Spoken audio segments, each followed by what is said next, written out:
नमस्कार दोस्तों।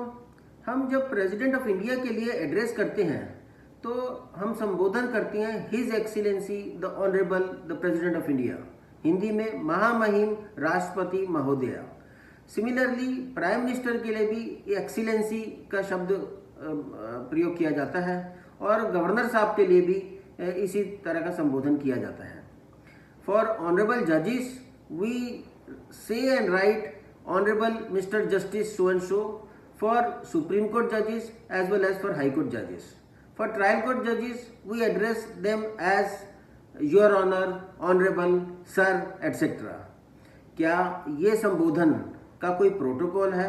क्या कोई कॉन्स्टिट्यूशनल प्रोविजन है? अगर हम ये नहीं कहेंगे तो क्या कंटेम्प्ट ऑफ कोर्ट हो जाएगी?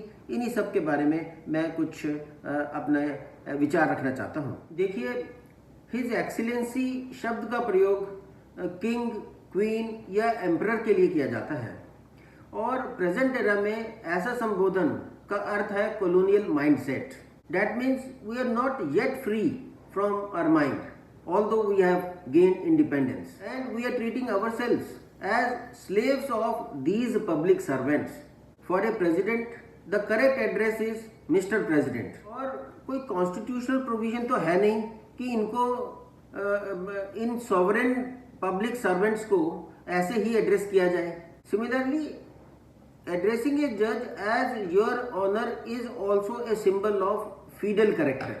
वी लिव इन डेमोक्रेसी और ये कोई नॉर्थ कोरिया तो है ही नहीं कि इनकी फोटो लगानी जरूरी है या इनका तरह हेयर कट नहीं कर सकते या कोई डिक्टेटरशिप चल रही है। There is democracy and full democracy. तो आपकी मर्जी है, जैसे मर्जी बोलें, ये तो आपके संस्कार है कि कैसे किसी को भी संबोधन करना है जो माननीय हो।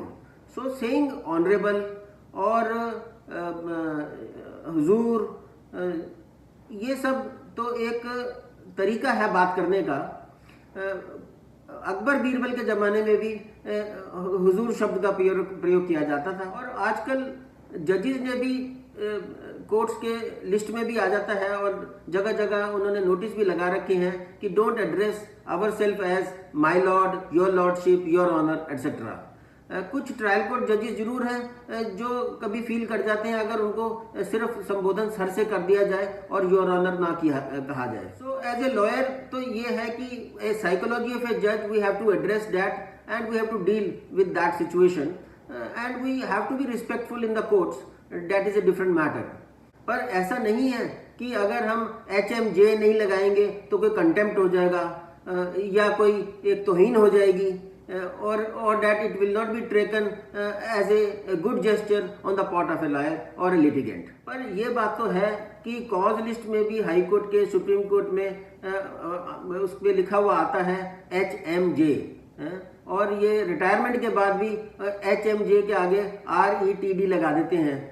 I don't know whether it is a very good gesture or it is as per protocol necessary or not.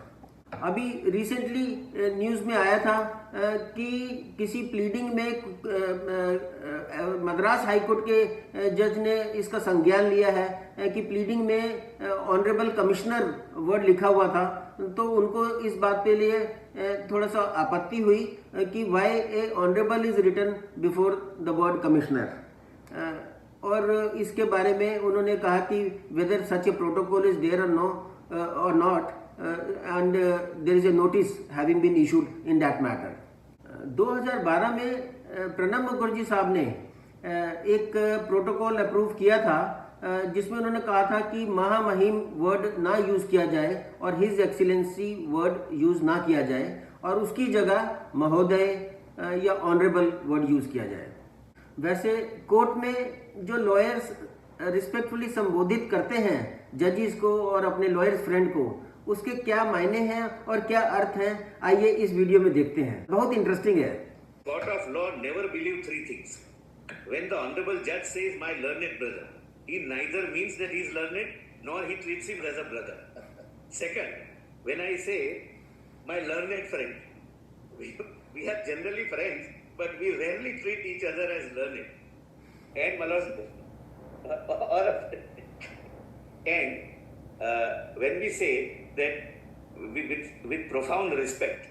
But with profound respect generally mean, as per him, this is not my interpretation, that your lordships have not understood, but let me make your lordship understand.